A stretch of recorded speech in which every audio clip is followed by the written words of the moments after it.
For today's video, tuturuan ko kayo kung paano magpalit or mag-change ng IMEI gamit ang inyong mga Rocket SIM, Smart Rocket SIM na naka-unli data o naka-plan man yan or naka-register sa promo ng Smart Rocket SIM, or kung hindi nyo magagamit yung unli data or yung magic data, isundan mo tong tutorial na to. Kasi pag sinalpak mo sa ating modem, hindi na natin magamit kagaya ng B310-938 natin na ginagamit, hindi magamit yung unli data ng Smart Rocket SIM. So tataka tayo is sa cellphone naman, pag sinalpak natin yung SIM card na Smart Rocket SIM na unli data is working naman siya kahit ilan ang mag-hotspot. Pero pag nilagay na natin or sinalpak natin yung SIM na Smart Rocket SIM dito sa ating gamit na modem, so kagaya nito, ayan yung modem natin, ayan. Yung 938 B310 is 938 na modem is ayaw gumana ng Smart Rocket SIM. So naka dito yung SIM card na kalagay dito is nilagyan natin muna ng dito. For the meantime, dito na muna tayo. Ayan, kitang-kita naman, naka dito tayo. So maglalagin lang tayo sa portal address ng ating modem, yung 192.168.8.1. So ayan, naka-ready na. Then login lang tayo. So login lang natin. Login, then proceed natin. So maglalagin lang tayo. So ayan, as you can see sa screen natin is naka-login na tayo. So update lang natin. Naka-login na tayo. So gamit natin dito. Then punta tayo sa device status. Then ayan, dito tayo magpapalit ng IMEI. Kasi itong IMEI na to is yung dating naka-globe lock, ito is papalitan na natin siya. So magtataka kayo kung bakit may cellphone dito. So gagamitin natin siya. Kasi nandito nakasalpak yung Rocket SIM natin na isang SIM card. Kukuha tayo dito ng IMEI dito sa isang cellphone. Ayan. So delete na natin to. Ayan, tinanggal ko na. Then dito naman tayo, proceed na tayo sa next step natin. So i-dial lang natin dito sa ating smartphone. So nakalagay dito yung ano natin, yung Rocket SIM natin. Dito tayo kukuha ng pampalit doon. Mag-change tayo ng IMEI. Asterisk, sign number, tapos 06, tapos sign number, ayun. So kitang-kita nyo is lumabas yung IMEI. Ulitin ko, kailangan nakalagay dito yung, dito sa phone nyo, yung Smart Rocket SIM na gagamitin natin, ilalagay doon sa modem na dito sa modem natin na 938, B310-938 is kailangan lagay muna natin dito. So sana hindi kayo malito at masundan yung mga boss. So lagay na natin to, kopyahin na natin. So mayroon dyan lalabas na dalawang IMEI. So pili lang tayo ng isa dyan. So working yan. Goods na goods yan. Kada SIM card na Rocket SIM is ganito yung lalabas. Meron kayong sariling IMEI na para kay Smart Rocket SIM. So salpak na natin dito. Yung galing dito kay IMEI na Smart Rocket SIM is dito na tayo magta-type. So lagyan na natin para ma-ready natin or magamit natin yung magic data at saka yung mga promo ni Rocket SIM na unli data. So lagay muna natin. So wala nga na tayo. Flashlight, ayan. Madilim kasi, pagpasensyaan nyo na. 695. Make sure tama yung nalagay yung na IMEI dito sa modem nyo para gumana siya or hindi magkabirya.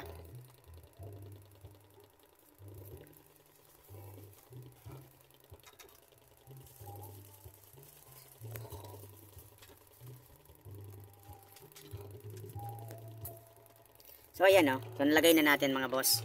So against the light. So patayin ko muna yung ilaw ng flashlight natin, camera. Ayan. So mayroon tayo ngayon. So pakita ko sa inyo. Ayan.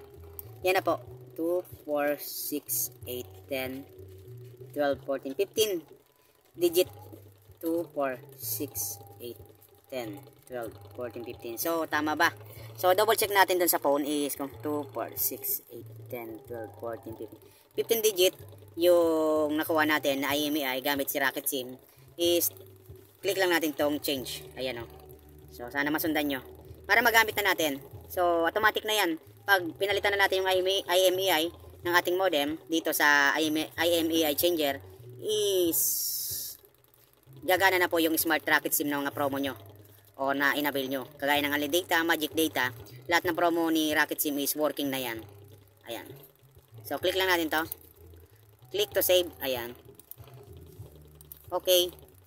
Then, tignan natin kung napalitan na ba yung ano natin. 56 sa ulian. Or yung pinalit natin. So, automatic, kung napapansin nyo, nag-reboot yung ano natin, system natin.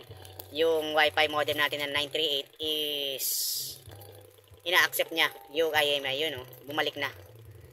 So, ganun lang kadali, mga boss, yung pagpapalit ng IMEI kung nahirapan kayong gamitin yung Smart Rocket SIM nyo. Working naman sa cellphone, yung SIM card is pagdating sa 938 na modem is ayaw mag work or gumana ng unlimited data nyo, yung inabil nyo na promo kay Smart Rocket SIM. Ayan, no? So kahit naka dito yan, so titignan natin. So login lang tayo ulit, mag-login tayo, login ulit natin yung ating admin password or admin sa portal address. Ayun, no? So napalitan na. Tingnan natin yung status, device status, punta tayo. So ayan, so 56 yung ano sa ulian natin. Working na to mga boss sa Smart Rocket SIM. Hindi na kayo mamroblema na hindi na hindi pa gumana yung modem or yung inabil nyo na promo kay Smart Rocket SIM. So basta sundan mo tong video na to. Make sure naka-follow ka dito sa ating step by step tutorial. Sundan mo sa una hanggang huli. Umpisa sa una hanggang sa dulo para mapalitan mo ng IMEI yung device modem sa loob. Ayan. So dito siya papalitan.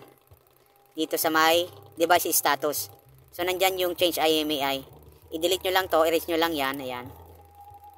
Tapos pag ano nyo na, so for example, ayan. Ayan. So i-click nyo na to. Pag na-type nyo na yung 15 digit. So sa akin kasi is napalitan na natin. Hindi na natin kailangan palitan kasi naka-ready na yan. Ayan. So hanggang dito lang muna yung video natin mga boss. Sana may natutunan kayo sa araw na to. At kung nagustuhan mo tong video natin ina-upload, i-share, paki-like and share mo din sa iba para matuto din sila. Maraming salamat. God bless.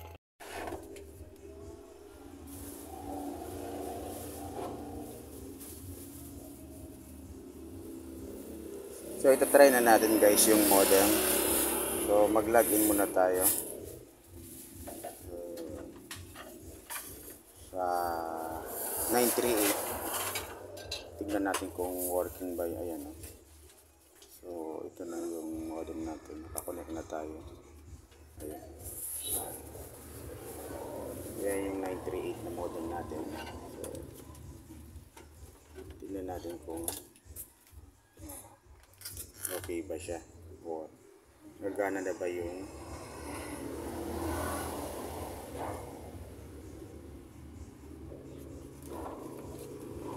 unli data niya.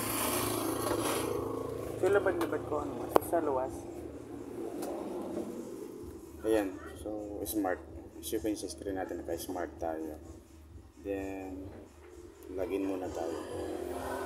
Login natin yung portal address. Tignan natin yung sa device status. Ayan, napalitan na yung IMEI natin. So pag yung dati kasing ginamit natin ng IMEI is not working yan sa Smart Rocket SIM, kailangan palitan natin ng pang smart na IMEI o token text SAN na IMEI. So pang globe yun. So pili na lang kayo ng IMEI nyo. So sundan nyo lang yung procedure natin. So, tignan natin kung working ba.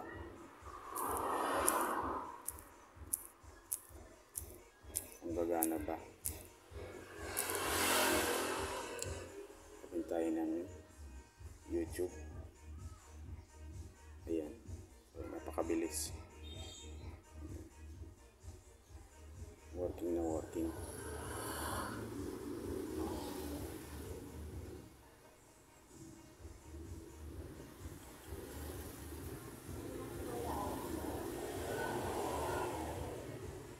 So ganito lang muna yung video natin. Sana may natutunan kayo sa araw na to. At kung nagustuhan mo itong video, like and share mo. At huwag mong kalimutang mag-subscribe sa ating YouTube channel. Thank you so much.